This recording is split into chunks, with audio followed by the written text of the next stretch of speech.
Erica here from JoyQuest, and what I want to do is bring in other businesses that I have handpicked for you, some businesses in the area that I live in, the Seacoast of New Hampshire, and some other awesome businesses that have other opportunities for you that I personally don't offer to my clients. So the first person I want to introduce you to is lovely Mary here, and if you could, Mary, just introduce yourself and tell us about your business.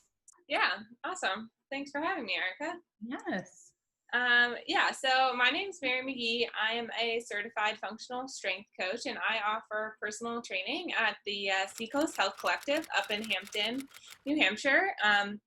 The idea of the Health Collective is similar to what Erica was saying. We bring a lot of different health and wellness businesses into one space and allow our clients to get services from multiple different people. So the businesses operate independently, but we're all under this one roof. So if you come here for personal training with me, you also might see one of our massage therapists or do yoga with one of our yoga teachers. So we offer a whole suite of different services here. That's so awesome. And Hampton people are lucky to have you, and surrounding towns. Very lucky to have you. So we're happy to be here. Yeah. When did you open? We opened just November of last year, so not quite a year yet, and dealing with the changes with the pandemic, but we're still here, we're still kicking. Good. If you can survive this, you can survive anything. So tell me, who are the clients that you typically work with? Who walks through your door? Yeah, I work with a lot of just general adult population clients, a lot of people over 50 who are maybe used to be athletes in their younger days and are still pretty active and are starting to realize that they might not be able to do things as easily as they used to be, whether that's getting up and down out of a chair, keeping up with their kids or their grandkids, or if it's hiking mountains, running long distances, biking. Strength training is really important for really anyone at any age. And so usually I see people who are basically realizing that strength training could improve their daily life and the activities that they want to accomplish without pain and with success. Yeah, and you certainly know what you're talking about, because I would love for you to tell some of our clients here that are listening what you do yourself, because I know you're very into fitness as well. Yeah, I like to strength train at least 2 to 3 times a week. To me, I do most of my workouts in the gym in order to help me perform outside of the gym. So things that I'm really passionate about are hiking, biking, skiing, being able to try a new activity without fear of pain and without fear of failure. So I like to be able to try new things outdoors, and that's really why I strength train inside. So everything that I do has a purpose inside the gym, and it's not just to be able to lift this really heavy thing over my head. It's prepping my body for movement and for strength so that I can perform the activities that I want to without really having a second thought about it. Yeah, I love that you have mentioned a few times about not getting hurt, not being injured. Like, how many times have I injured myself while trying to perform and work out and reach these higher levels? And so I love that you said that.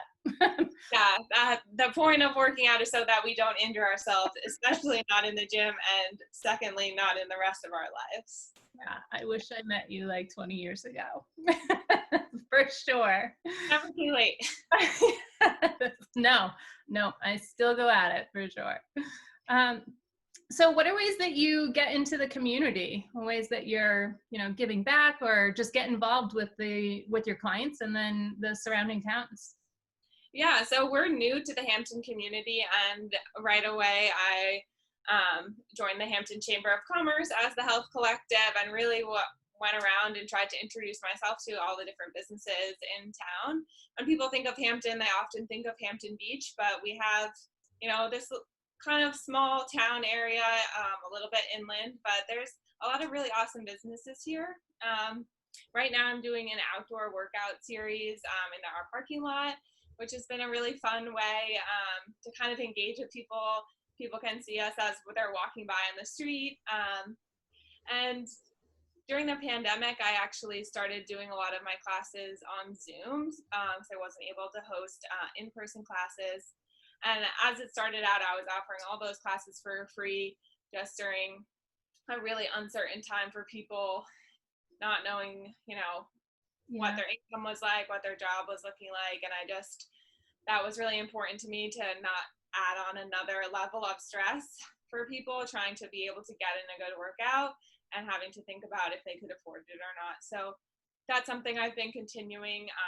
The classes on Zoom, and people kind of like pay what they can. It's a by donation class. That is incredibly kind. Thank you. It's amazing. Yes. It is very, the times are definitely stressful, right? So being able to offer clients other opportunities like that and then giving them, a break or a discount is just amazing. And I love, like, who knows what's going to come out of this? Maybe you'll keep doing classes outside. Maybe I'll keep doing classes on Zoom, and people seem to like it, right? We get outside and we get to feel the difference, feel different air, get out of our office or our home. And which leads me to my next question is, what would you give advice for people that are dealing with stress and anxiety? I'm sure a lot of working out can help with that, right? For sure. And my advice always to people is that, it's not an all or nothing situation. If you have 5 minutes to go for a walk, take that 5 minutes and go for a walk. It doesn't need to be a full hour. It doesn't need to be a high intensity situation, especially if you have the opportunity to get outside. It'll really help clear your head and just being able to move your body. I find a lot of times myself, if I'm having kind of like an off day or something's going on weird, and I'm like in a bad mood, and I'm like evaluating myself, and I'm like, oh, that's because I haven't gone for a walk today. I haven't done a workout yet. Like, my body is really restless, and that makes my mind restless, and everything kind of snowballs. And even if it's just a short amount of time, that can really make a difference. And it's also about building that habit. So maybe you start doing a 5-minute walk in the morning, and then you keep doing that every day. And then as that becomes a nice habit for you, maybe it becomes a longer and longer walk. And before you know it, you're doing a full hour of whatever it is. And it's just small steps into building a healthier lifestyle. My other piece of advice is to find something that you enjoy. If it's movement, if it's food, whatever it is, it has to be something that you want to do, you want to be able to do long term. If it's a struggle in the beginning, that, is often the case, but ultimately we're trying to find something that we can maintain for our whole lives. We're trying to get to a healthy lifestyle, not just this one thing that I do to be healthy. Yes. This has been so enlightening. And this is why I love bringing the nutrition side and then the physical side of things, because we need both. We have to have both. And what Mary just talked about too, about getting that an unhealthy, weird feeling. I get those, like, oh, what's wrong with me? My mind's racing. Oh yeah, I haven't moved my body yet today. Our bodies are meant to move. They're meant to, get into all that, what happened in the past, the way that our ancestors lived. Our body wants to move. And when we don't, especially when you get used to it, it's like, please move me. I'm going to give you this nudge. Please move me. So it has been an honor for you to come on here. I've loved hearing about your business, and I can't wait for, clients to come over and see you. I can't wait to get back over there. It'll be great. Thanks so much, Erica. I really had a good time. Thank you. And we'll talk again soon. Sounds good. Bye. Bye.